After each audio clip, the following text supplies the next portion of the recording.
These 4 a.m. walks, you know, early in the morning in this nice bleeding ass cold.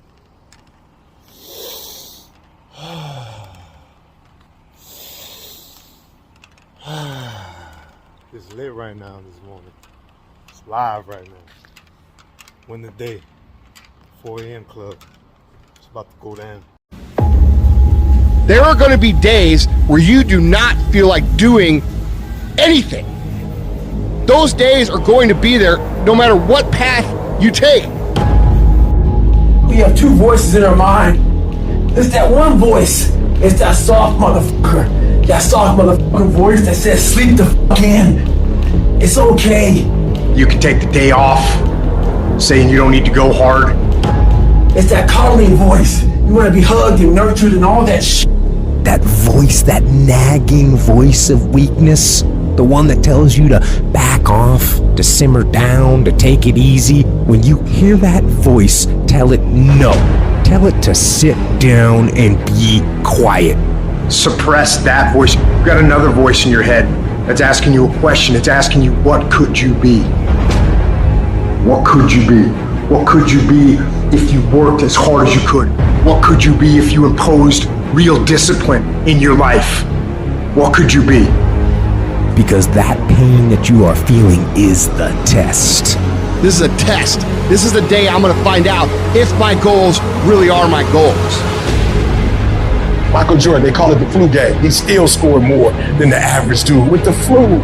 Even when you got the flu and you playing other champions, you still score more than they score because you've learned how to dominate.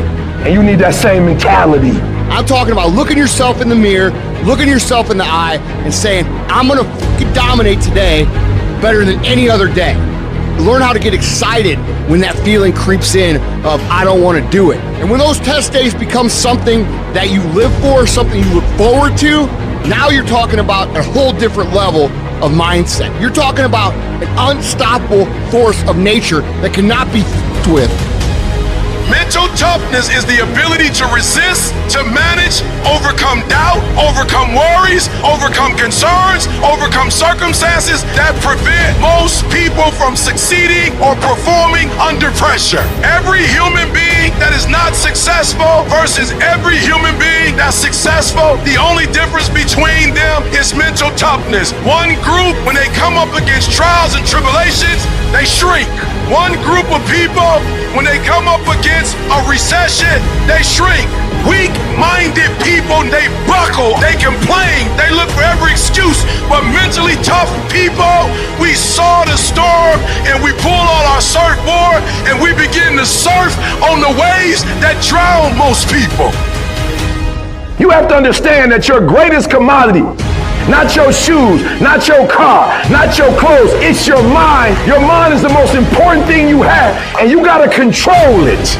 I don't care what's happening, you have to control it. When you leave, what you fighting for? What's your legacy? What you gonna do? You say you a champ, but do you practice like a champ? You say you a champ, do you fight like a champ? You say you a champ, do you have the mentality of a champ? Champions keep going when they don't have anything left in their tank. When they don't have no more. When it's over. When they're tired. When they're frustrated. When they're ready to give up. When they spent their last dime. That's when they get started. It's when you have nothing left. It's when you depleted all your money. When all your energy gone. That's when it's showtime. When you find the way out of no way. When you find breath that you don't have. When you find energy that did not exist. When you want this thing as bad as you want to breathe. That's when you find a way. What separates me from a lot of people is they go into a daunting task, and the task is overwhelming. Akira. And I heard the pull-up record was 4,020 pull-ups, and I was talking about breaking this record. People are like, oh my God. I went right to a pen and paper. What are you doing? I'm doing the math, man. I'm doing the math, man.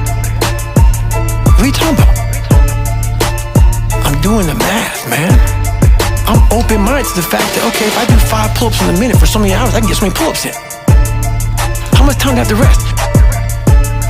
I was breaking the math down. You have to be open-minded to the possibilities that I can do this. Once once you shut your mind down to the possibility that it can be achieved, there's no way it can happen. So that's why my eyes and my body light up about things, because I know that if you're in a fight, you have to attack. You have to keep attacking. The enemy has to know he is not going to give up. The enemy has to know he is not going to give up. You must break the soul of whatever the fuck is in front of you. Whatever the fuck is in front of you. Whatever the fuck is in front of you. Whatever the fuck is in front of you. The enemy has to know he is not going to give up. You must break the soul of whatever the fuck is in front of you. That's what I realized. I was never breaking the soul of anything in front of me. So that's why I came with this thing called taking souls. I started to devise ways to break a soul of a human being, of an object, of whatever's in front of me. If you keep on attacking something, nothing wants to stand in front of anything that is relentless. Nothing. That's when a lot of stuff started clicking, man. I started watching those instructors on the side. They've been there, done that. Now they're instructing you. They have their parkas on, it's usually cold, coffee, drinking their coffee, and they're beating the crap out of us. And when I started realizing, I started playing mind games. And I was like, you know what? I bet these fuckers are looking at us, judging themselves about when they were going through